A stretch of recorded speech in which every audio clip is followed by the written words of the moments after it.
47 seconds of logos. I will not be denied my sinning just because you put some narration over this Comcast. My name is Patricia. Why does this villain always kidnap in groups? 3 girls in Split, 4 girls here in Glass. Do any of his various personalities care about not getting caught or avoiding detection? It'd be easier to get away with kidnapping people one at a time. Filming your own crimes is so 2017, but that camcorder is circa 2006.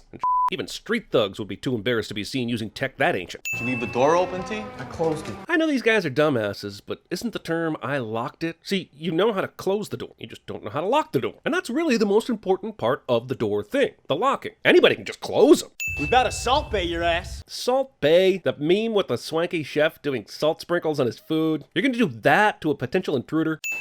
Actual murder. Look, I don't think any business can afford to be closed all day Saturday and Sunday and hope to compete long term. I saw 3 cupcake shops die in my own town because none of the soccer moms that started them wanted to work weekends. I'm just saying, who the buys a cupcake on Monday? Also, he lifted the security gate and unlocked the store to enter, but he never closes the security gate back down, and that makes me nervous. Of all the hilarious bad guy lines that Joseph thought worthy of putting in the book, he decided that "you want to dance creep" and "try me asshat" were worthy of mention. Good news, they're not calling you the tiptoe man or the float anymore. They're pretty much settled on the overseer. Those are all terrible superhero names. Having seen Unbreakable 20 times, better names for David's alter ego include the Guardian, the Poncho, Hood Guy, and Touchy McMemory. Even intentionally terrible hero names would be better. Also, why would a home security company in 2019 need this much fucking paper and paper storage? The Sun here is literally demonstrating great internet legerdemain. I'm checking the police scanners.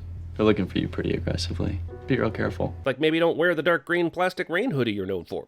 Philadelphia has the new tallest building. Expositional news broadcast aside, David Dunn comes home, turns on news radio, and walks 3 rooms away to open mail. Audrey, I have to tell you something. We're gonna find out she didn't answer because he's dead. No one will be seated during the Bruce Willis's seated scene. Why did you pick us, Hedwig? Because you're impure and you haven't done any suffering. If that's true, how does any of the Horde's multiple personalities know that about any of these girls? It has been 19 years, but is M. Night playing the same dude David ran into from Unbreakable in this scene? I used to hang out with some shady types down at the stadium in my youth. Holy it's so obnoxious I'm giving it 20 cents. Does this make the movie better for anyone other than himself?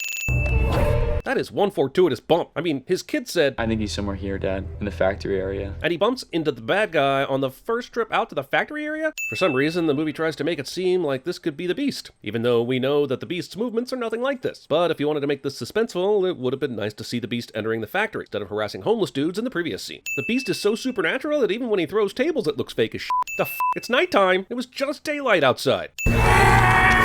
Dr. Staple's been looking for these guys for a while now, I suppose, but how the f*** did they even know they were here? Did they use the same bullshit probability matrix that Joseph did to find the Beast? You may find a way out of here, but you will have to hurt a lot of officers. No, he wouldn't. David's only weakness is water, and specifically drowning in water, so he could take a number of bullets while running away from said officers. I just find it crazy that David accepts this instead of checking for other escape routes. No one needs to get hurt anymore, David. Wait, you know his name is David? So why have you been waiting to capture him all this time? Or did you assholes just figure his name out 15 minutes ago from the magic leprechaun who told you their location? 188-21-104. The hell is that supposed to denote? The text on the top left says hallway seat, denoting which camera this is. So these numbers aren't any kind of unit ID. They're just numbers. They don't mean and there's no reason for them to be there, like M. Night's cameos. For some reason, there's a threatening identity in the room. The light will automatically strobe and force a different identity to take over. Oh, strobe lights! It's such an obvious solution when you think about it. Also, what if a completely unthreatening identity comes towards the door and no one is there to watch it? Does the automatic hypno light know when an identity is trying to be tricky?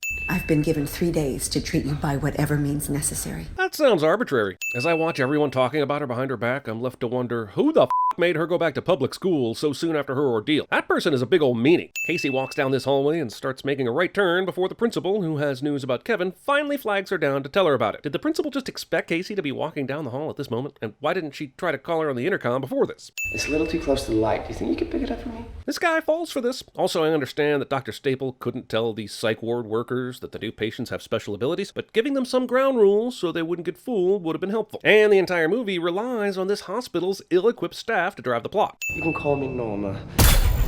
Oh, I'm so amped! We almost got you, bro! I'm taking a sin off. I strongly dislike this movie, but that's how f***ing great James McAvoy is in this thing. When they first brought him here, he memorized a blueprint left out from an electrician and short-circuited the power to the whole hospital. From that point forward, everyone at the hospital watched Elijah like a hawk and made sure he didn't have access to such things anymore to prevent future issues. Glad he tipped his hand about his intelligence so early in the game. Phew! Step back against the wall, please. Also, there's no way for me to verify this until I get into the room, so I'll just trust that you're going to do it and call it a day.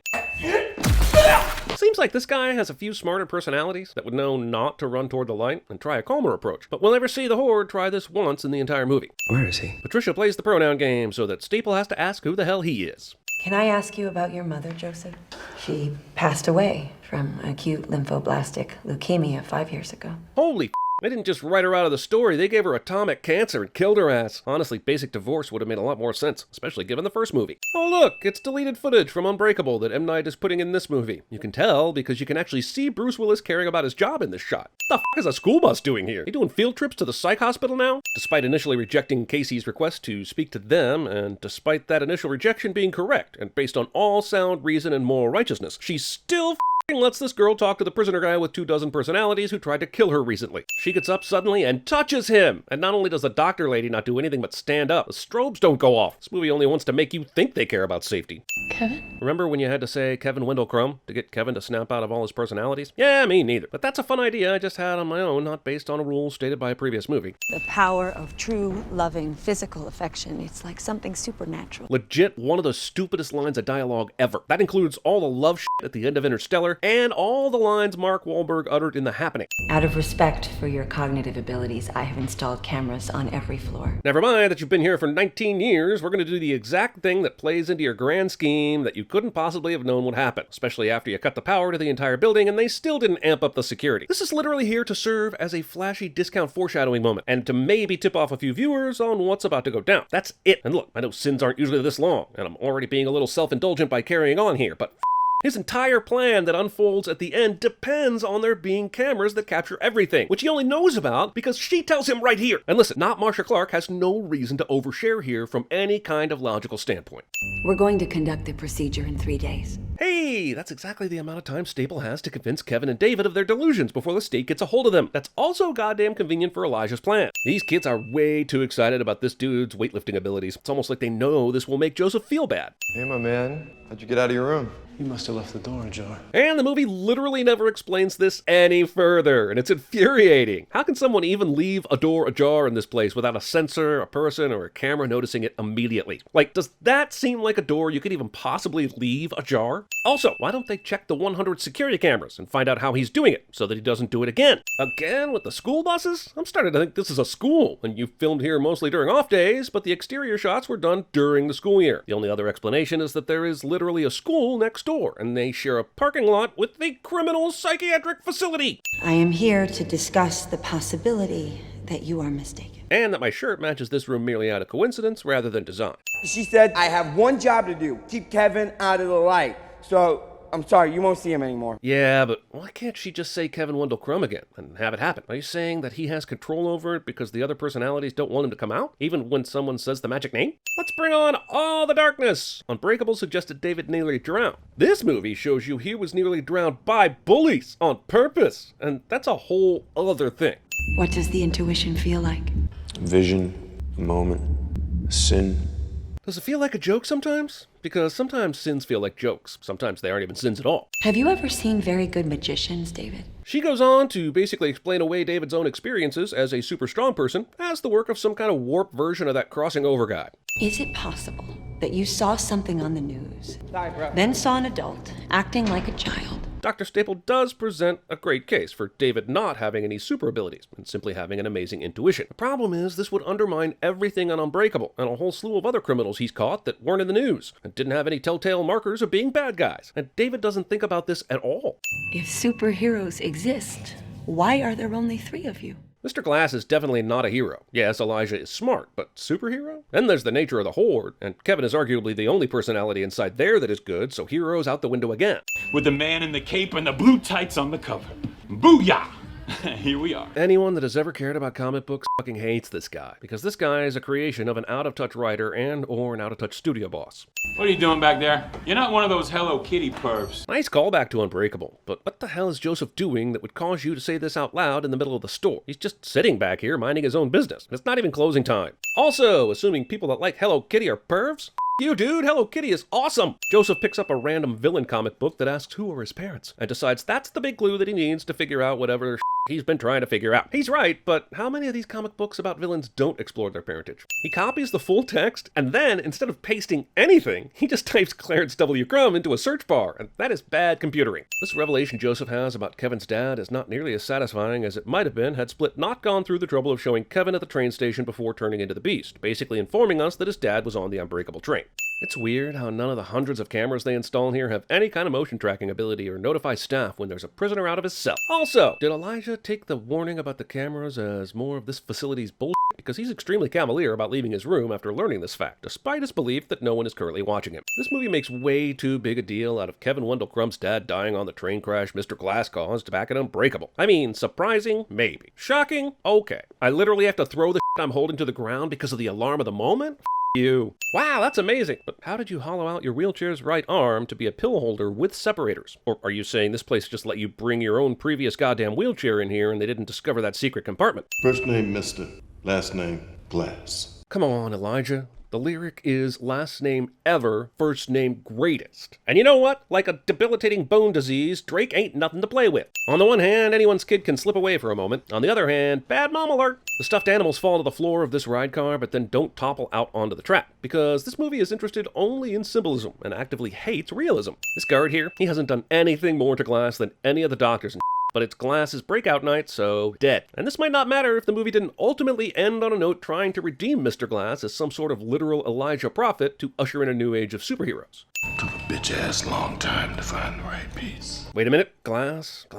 Seems to be a double meaning here that I can't quite put my finger on because it's so sharp it would cut me, like a knife of some sort. Knives are an example of Oldowan tools. Some of the oldest tools known to man. Oldowan, Padawan. Padawans were featured in Star Wars The Phantom Menace, starring Samuel L. Jackson as Mace Windu. Samuel L. Jackson also played Nick Fury in Avengers Infinity War, where Thor was fitted with a glass eye. Wait a minute. Yes! After studying the cover of Jurassic Park and calling it Galactic Park for 45 minutes, I've realized something. This movie's name is Glass! Sand! Blown! Also, is this the mental health institution that allowed Michael Myers to have a fork in the Rob Zombie Halloween? Because this is exactly why you don't let people who are dangerous have stuff like glass picture frames in the room. First name Mr., last name Glass. God damn, the movie loves its own script so much it repeated this line as a transition to a flashback.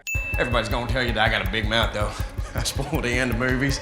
Ain't true. Me! Luckily for Elijah's plan, Kevin starts turning into the Beast for no discernible reason. Also, now is as good a time as any to talk about Elijah's plan. First, it requires the hospital to put up security cameras because of his incredible intelligence, but not for anything he's done recently. Second, there's no way he knew David and Kevin would be here 3 days before the opening of the Osaka Tower, the red herring he needs to put things in motion. Third, it requires the existing staff to be highly terrible at their job. Fourth, it requires both Kevin and David to believe in their abilities right after they were broken down by Staple. Fifth, mad computing skills that could only have been learned 10 minutes a day while one of the incoming nurses talked about vitamin D with one of the guards. You could probably add a 6 through 10 as well. It's that impossible. Tallest building in this city is opening today. I feel like this statement should mean nothing to and have no bearing on the f***ing Beast. That sounds like the bad guys teaming up. Beating a dead corpse. One of the Horde may need to walk us out of here, if that's okay, partner. Is changing Kevin's personalities as simple as just asking? Isn't it great that everyone researched comic books overnight and decided to meet Dr. Staple as soon as she got to work this morning so she wouldn't check the security cameras and put the entire hospital on alert? Not sure what's worse here. This facility keeps a bunch of college freshman dorm square baskets as storage vehicles, or that David immediately finds his own for maximum reminiscing. Okay guys, we need to emphasize that David's rain slicker is just like a cape. Don't worry about how weird it looks, that the cape is blowing around like he's outside right now. Hospitals have natural pockets of wind that emphasize points for movie directors. Did you know the first Superman couldn't even fly? Based on some cherry-picked comic book details that these people researched last night, these people are trying to convince a doctor that David, Kevin, and Elijah have superpowers. Even if Stable wasn't evil, this wouldn't work. Jesus, it took goddamn forever for this security breach to get reported to the main doctor in this building, didn't it? I'm gonna ask a really stupid question. Hasn't he been subdued, drugged up, and in prison for like 19 years? What kind of code is he writing here? Is it compatible with the OS? I realize the movie's basically just saying he's a genius to explain everything he does in this movie, and, well, that's just not good enough. There's almost a full minute of them gripping and grabbing each other. This is a garden variety wrestling match. No, you don't understand. All he knows is pain. I sure am glad Casey returned in this movie. This just isn't a good use for her, pleading with people who have no chance of understanding what she does. She means almost nothing to the plot whatsoever in this movie. I gotta be honest, that van is sturdy as Casey, the light won't work out here now. The strobe light? It worked just fine inside his brightly lit cell, so why would daylight be a problem? Also, everyone can just yell Kevin Wendell Crumb again and see what happens. In comics, the parents of the villains always hold the key to understanding them. Because we just accept that comic book writers are superhero biographers, why don't we just make the huge leap that it A, must be true for this situation, and B, all comic book characters have exactly the same parental connections. Kevin's dad didn't just take any train and not come home. How the does Kevin not know that Elijah was the mastermind behind the Unbreakable train? At the end of Split, there was the lady at the cafe who said the horde reminded her of the guy in the wheelchair they put away 15 years ago, and David answered Mr. Glass. This means Elijah was in the news. So shouldn't Kevin already know about him? It's almost like M. Night's subconscious knows Unbreakable is the best movie he's ever made, and that's why this one keeps flashing back to that one. It's like watching the movie with him, and he occasionally leans over and whispers, Unbreakable was awesome. What are the odds that David Dunn and Clarence Wendell Crumb would be together that day? The real odds you should be talking about, since this is a world where superpowers exist, is why Crumb's father's death was the only one that manifested his kid's abilities, while the thousands of other people you killed didn't manifest 19 years. They almost convinced me I was crazy. In between your computer programming classes? The classic term. The enemy becomes the ally because of the hero's unflinching sense. Oh, shut the fuck up already. I have to say that Elijah's constant "this is what a comic book does" dialogue is the most annoying thing about this movie, and instantly makes all the times he did it in Unbreakable more annoying as a result. He's going toe-to-toe with Beast while completely submerged in water, but in a few moments when some cops are pressing his face into a tiny street puddle, this fucker's going to have no strength to fight them off, because Christ. More school buses! I could do a bonus round of all the unexplained school buses. Let me talk to Kevin Wendell Crumb. Damn, Staple asked you to do this like 6 minutes ago. Where have you been this whole time? Will you stay in the light with me? Skip! This puddle is the most offensive thing in a movie since the goddamn Eagles came out of nowhere to save the day in Lord of the Rings. The water in it should not be enough to kill David's strength in fighting off these cop guys. This puddle is a joke, man. It's just us.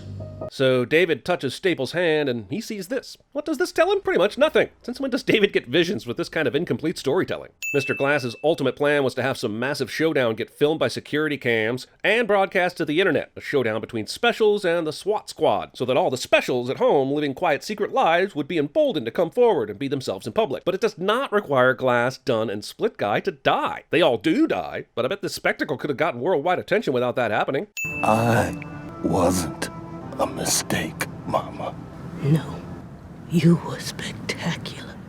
My take is that he's not a mistake, but I would use extraordinarily evil before going to spectacular. That's just me. Why does this secret superhuman killing society always take their meetings in a restaurant? Are the cooks and busboys in on it too? Why don't you just rent out someplace for your secret meetings? Why go to a public spot where you have to wait for the nobodies to leave before you can be creepy? He sets everybody up, gets them looking in one direction. Comic book nerds loudly discuss exactly what Elijah did in this very movie to set up the surprise ending. They could have just as easily been talking about Spider-Man or the latest Avengers movie, but nope, it's a nauseatingly exact description of what the movie needs to propel the last 5 minutes. Was any of it downloaded before that? Quick question, why is this guard in charge of the security cameras now, when before it was incompetent nurses? None of this movie happens if a security guard watches the monitors. Huh, interesting. It's 8:30 according to this camera here, but just a second ago in the room with the monitors, the clock told us it was 4:30. That is an iMac right there. What exactly does this video right here prove? And how is it streamed to the private site Elijah set up, since he only turned that on once everyone had escaped? And if this movie is saying the entire video library went to that private site, we should be seeing lots of mundane footage of people picking their noses and empty hallways. The movie makes it sound like once people get these videos, they'll suddenly just believe in superheroes and not think it's a bunch of college kids playing around with special effects. Maybe the point is that people who really are superheroes will get the message, but the movie itself is making it seem like everyone who watches will believe this shit. Look, I am not down with Mr. Glass's mom being a good guy at the end. She's not necessarily a villain, but she did much to encourage Mr. Glass's delusions of grandeur. Also, this ending is like Rise of the Planet of the Apes, only instead of watching a virus spread, we're watching a viral video spread. Basically the same thing. The news is treating this like a real story where the mentally ill patients escaped, but did they not get the video of everyone dying? And seriously, how did the news verify this story was true?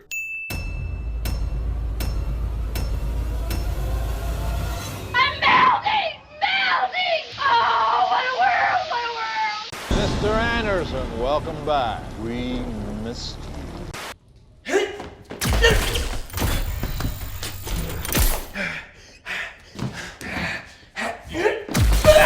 Did sleight of hand with the pills given me to take daily. I was sitting there eating my muffin and drinking my coffee and replaying the incident in my head when I had what alcoholics refer to as a moment of clarity. Are you ready? Can you dig it? It was a teenage wedding